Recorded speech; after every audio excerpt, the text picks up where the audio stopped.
आज यहाँ रक्षक सम्मान समारोह शहीदी दिवस पर आज इस समारोह में यहाँ उपस्थित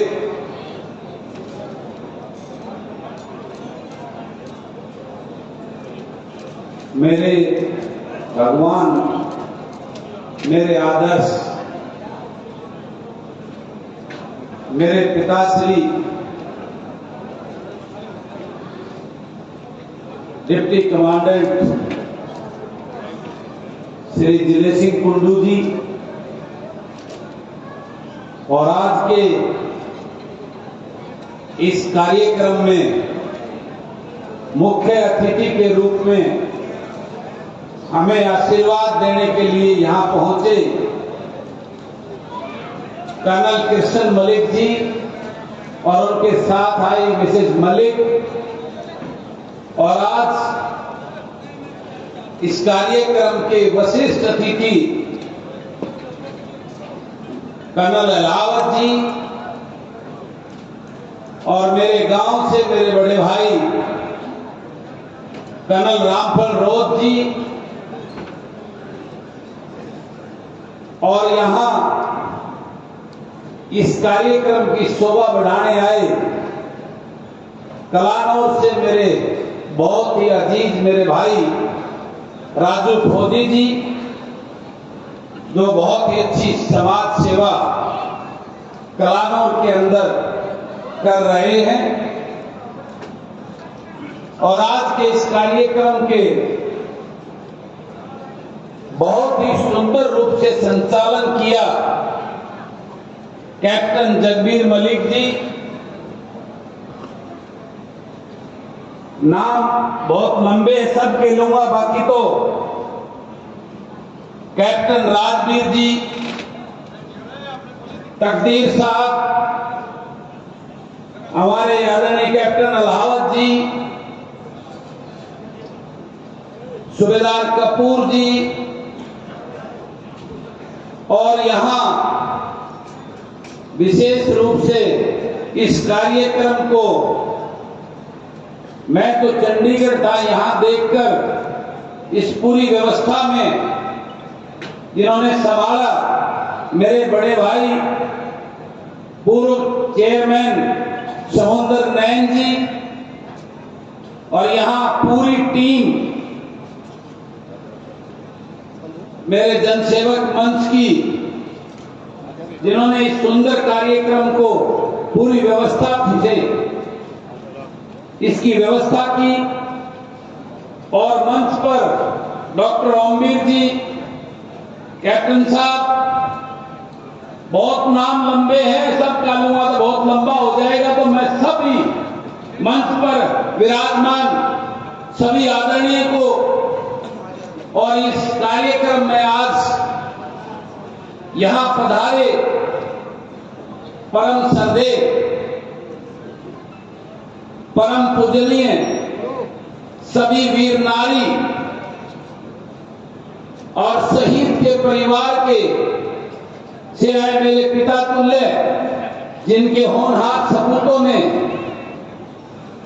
अपने प्राणों की आहुति देकर आज हमें जो आजादी की, हमें जो खुशहाली की सांस लेकर जीने का मौका दिया, ऐसे उन वीर बहादुरों के सभी परिवारों को, और आज यहां मौजूद मेरे एक्स सर्विसमैन, मिलिट्री से, पैरामिलिट्री से, पुलिस से, सभी एक्स मैनों को, और उसी एक्स सर्विसमैनों के परिवार से आई मेरी मातृशक्ति, आप सभी को आपके इस बेटे और भाई बलराज कुंडू की तरफ से राम राम, प्रणाम, सादर स्वागत आपका। और आज ये शहीदी दिवस पर रक्षकों का ये सम्मान मेरी तरफ से उन्हीं सभी शहीदों को एक छोटी सी श्रद्धांजलि है। हम पढ़ते और सुनते आए हैं इस शहीदों की शहादत पर हर वर्ष उनकी याद में मेले लगेंगे। आज ये आपके सामने देखने को भी है। आज उन अपने वीर सपूतों को, भारत मां के इन 3 लालों को, भगत सिंह, सुखदेव और राजगुरु, जो एक चिंगारी जिन्होंने लगाई थी और उस चिंगारी ने एक ज्वालामुखी का रूप लेकर इस देश से अंग्रेजों को भगाकर इस देश को आजाद करने का जो एक संकल्प और एक चिंगारी देके गए थे, उन शहीदों को आज नमन करने के लिए उनकी याद में आज शहीदी दिवस पर इस आयोजन को किया है। और शहीदों की शहादत को, उसको फौजी से ज्यादा कोई नहीं समझ सकता। इसलिए मुझे विशेषकर आज फौजियों को और उसके परिवार को बुलाकर इनको श्रद्धांजलि से शहीदी दिवस मनाने का मैंने ये निर्णय लिया था। और मैं एक फौजी का बेटा हूं। मैंने भी बाबूजी के साथ जाकर उस बॉर्डर को देखा है जहां आप लोगों ने दिन रात अपनी जान को हथेली पर रखकर इस देश की रक्षा की है। मैं भी उस भावना को महसूस करता हूं। और आपने बॉर्डर पर रहकर दुश्मन से इस देश को बचाने का काम किया, उसकी रक्षा करने का काम किया। तो मैं भी आपको वादा करता हूं कि फौजी का बेटा इस समाज में और समाज के अंदर और प्रदेश के अंदर छुपे हुए जो दुश्मन हैं, जिन्होंने इस प्रदेश को लूटने और बर्बाद करने का काम कर रहे हैं, उनसे इस प्रदेश को बचाने के लिए अपनी आखिरी सांस तक लड़ाई लड़ूंगा। आपने वो फर्ज बॉर्डर पर निभाया। आपका ये बेटा उस फर्ज को यहां समाज में निभाने का काम करेगा। और आप देखते होंगे कि आपका ये बेटा, आपका ये भाई विधानसभा के अंदर इन चोर लुटेरे के खिलाफ जिस प्रकार से आपके आशीर्वाद से आपकी आवाज को बुलंद करता है, उनके छक्के छुड़ाने का काम करता, उनका कोई जवाब नहीं होता उनका। वहां पर सब मिलके इस प्रदेश के लोगों की कोई चिंता नहीं करता, अपनी राजनीतिक रोटियां सेकते हैं। अखबार में और टीवी में छपने के लिए एक ड्रामा करते हैं, एक दूसरे को ऊपर टीका टिप्पणी करते हैं, लांछन लगाते हैं, मुद्दे की बात नहीं करते। वहां पर आज उनकी करतूतों को देखकर मेरे प्रदेश के नागरिकों के हालात को देखकर, इन शहीदों की जिन्होंने इस देश को आजाद कराया, उनकी आत्मा शायद रोती होगी कि किसके लिए हमने अपने प्राणों की आहुति दे दी। आज ये कैसा है मेरा भारत देश और उसका प्रदेश ये हरियाणा। यहां के राजनीतिक दल के नेता सिवाय अपनी वोट की राजनीति करने के इस प्रदेश के किसी वर्ग की कोई चिंता नहीं करते। आज प्रदेश बदहाली की तरफ है। मेरे प्रदेश का युवा जो आज इतना परेशान और पीड़ित है कि उसको अपने भविष्य का रास्ता नजर नहीं आ रहा।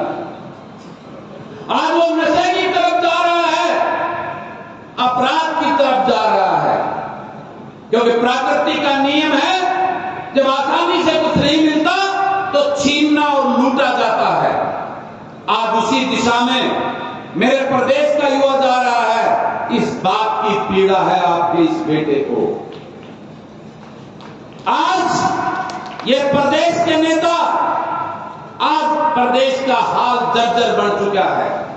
आप सबके सहयोग से, आप सबके आशीर्वाद से मैंने नांगल चौधरी से लेकर पंचकुला तक की हरियाणा प्रदेश की यात्रा निकाली। 680 किलोमीटर आप लोग मेरे साथ थे। आपने देखा होगा जिस प्रकार की व्यथाएं मैंने वहां माताओं से सुनी, बुजुर्गों से सुनी, उनके मन पर पीड़ा, एक तकलीफ देखी अपने बच्चों के लिए कि उनको रास्ते में कोई रास्ता नजर नहीं आ रहा, उनके लिए नौकरियों के रास्ते बंद कर दिए गए इस सरकार ने। ये झूठी और तानाशाह सरकार आज मेरे प्रदेश के युवा को बर्बाद करने पे तुली है।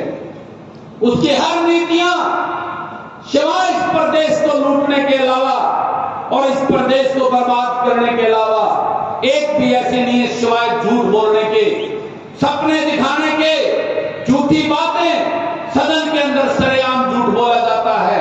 आपने देखा होगा मैं कितनी बार विधानसभा में उनके ऊपर सवाल करता हूं तो उनके पास कोई जवाब नहीं होता।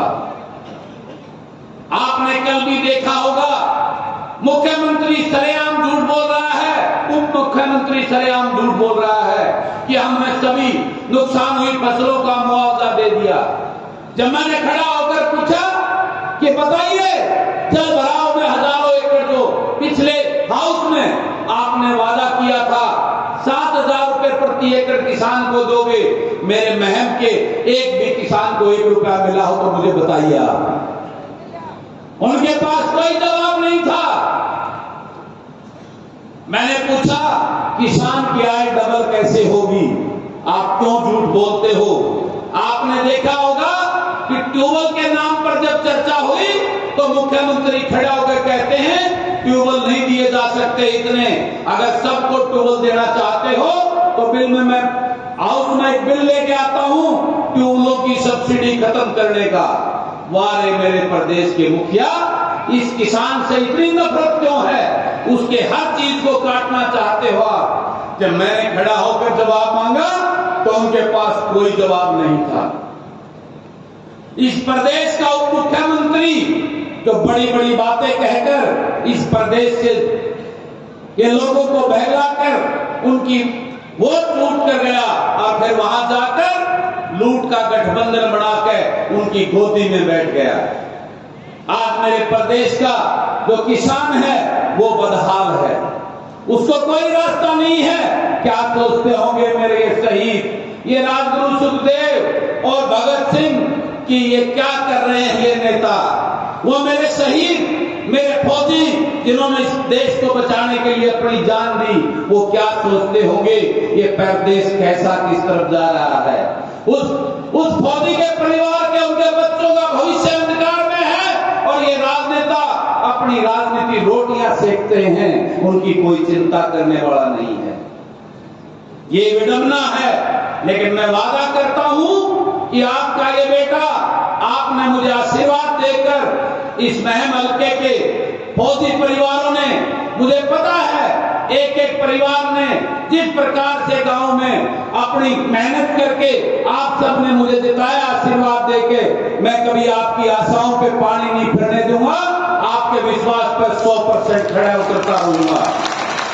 मुझे उसके लिए कुछ भी भोगना पड़े, ये सरकार मुझे मेरे कुछ भी करे, लेकिन आपका ये बेटा, ये फौजी का बेटा ना झुकेगा ना डरेगा, आपकी आवाज बढ़कर इस सरकार के सामने इसी प्रकार से खड़ा रहेगा। इस बात का आपको भरोसा दिलाता हूं और आपको कहना चाहता हूं, ये रक्षक परिवार, ये आर्मी परिवार, पैरामिलिट्री परिवार,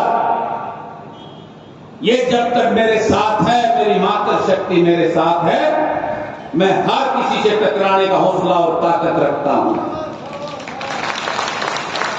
आप अपना प्यार और आशीर्वाद बनाए रखना। इस प्रदेश के अंदर मैं राजनीतिक व्यवस्था को बदलने का काम करूंगा, ये आपसे वादा करता हूं।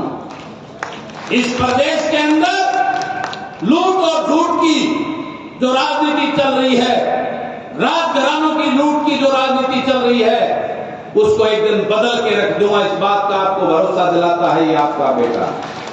बस आपका प्यार और आशीर्वाद चाहिए। निश्चित रूप से इस व्यवस्था को बदलने का काम करेंगे हम एक दिन। और आपसे कहना चाहता हूं कि आज आपको मेरे से उम्मीद भी रही होगी, आप लोगों को अपने बच्चों का बेरोजगारी में नंबर 1 हो गया है प्रदेश, भ्रष्टाचार में नंबर 1 हो गया है, आज महंगाई में नंबर 1 हो गया है। आज शायद मैं आपके बेटों को नौकरी नहीं दे पा रहा हूं, आपको उम्मीद थी, लेकिन वादा करता हूं एक दिन वो दिन आएगा जिस दिन आपका बेटा आपको ब्याज समेत आपका हक देने का काम करेगा।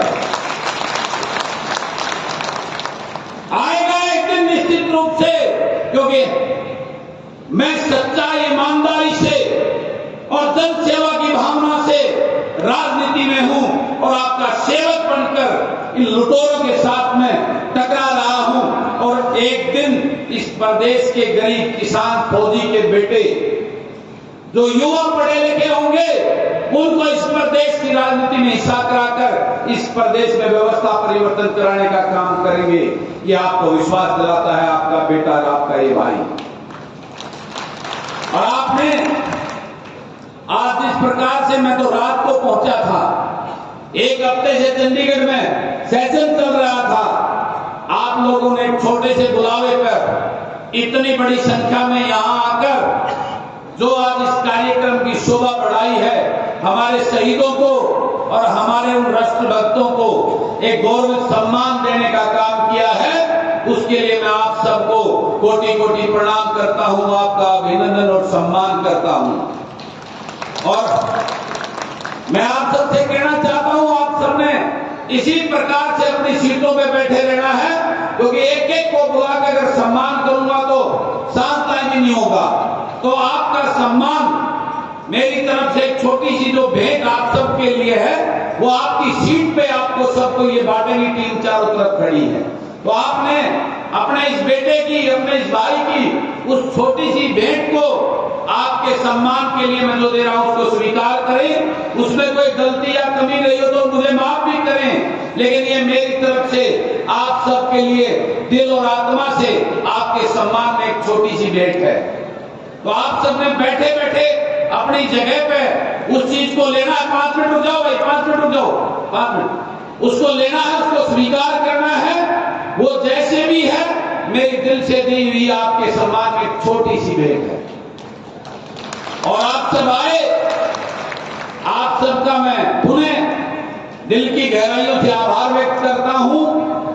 और आप सबको एक बात कहता हूं, मुझे आधी रात को भी बहुत याद करोगे तो आपका ये बेटा या आपका भाई आपकी सेवा में सदैव तत्पर रहेगा। और जिस प्रकार से आपके आशीर्वाद, आपकी दुआओं से, आपकी ताकत से आज हरियाणा प्रदेश के अंदर आपके इस बेटे ने आपकी वजह से एक ऐसी जगह बनाई है कि सच्चाई और ईमानदारी के नाम से और जन सेवा के नाम से आज आपके बेटे के चर्चे होते हैं कि ना डरेगा ना झुकेगा, ये फौजी का बेटा है। तो आप सबको बहुत टाइम हो गया, इतनी लगभग 3.5 घंटे से पूरे एक डिसिप्लिन में आप सब बिल्कुल बैठे हैं, उसके लिए मैं आपका धन्यवाद करता हूं। और आप सब से पहले जो स्टेज पर हमारे कुछ मुख्य अतिथियों को तो हमने सम्मान कर दिया, उसके अलावा काफी हमारे आर्मी के कैप्टन और जो परिवार बैठा है उनको एक चादर देके यहाँ सम्मानित करेंगे। आपने 5 मिनट और उसके बाद आप लोगों का नीचे देने का कार्यक्रम ये शुरू करेंगे। तो 5-7 मिनट और वो रखना। तो आप सबका बहुत बहुत धन्यवाद। और कोई कमी और त्रुटि गलती रही हो तो पुनः आप सबसे माफी मांगता हूं, आपका बेटा हूं, आपका भाई हूं, तो मुझे माफ करना। और जाने अनजाने में कोई ऐसा शहीद परिवार जिसका यहाँ नाम नहीं आया तो वो मुझे बता देना, उसके लिए मैं क्षमा प्रार्थी हूं। मेरी टीम से कोई ऐसी गलती रह गई हो जिसका नाम नहीं आया हो तो उसके लिए उसके परिवार में, उनके घर में जाके मैं सम्मान करके आऊंगा। ऐसे वीर नारी या वीर शहीद का कोई नाम आने से रह गया हो तो उसके लिए मैं आपसे पहले ही माफी मांगता हूं और आप सबसे निवेदन करता हूं वो मुझे बताएं, तो उसके बाद अगर ऐसी कोई गलती हुई तो उसके घर पे जाकर उनके हमें सम्मानित करके आए, उनका मान सम्मान करके आए। आप सबका बहुत बहुत धन्यवाद। आप सबको मेरी राम राम।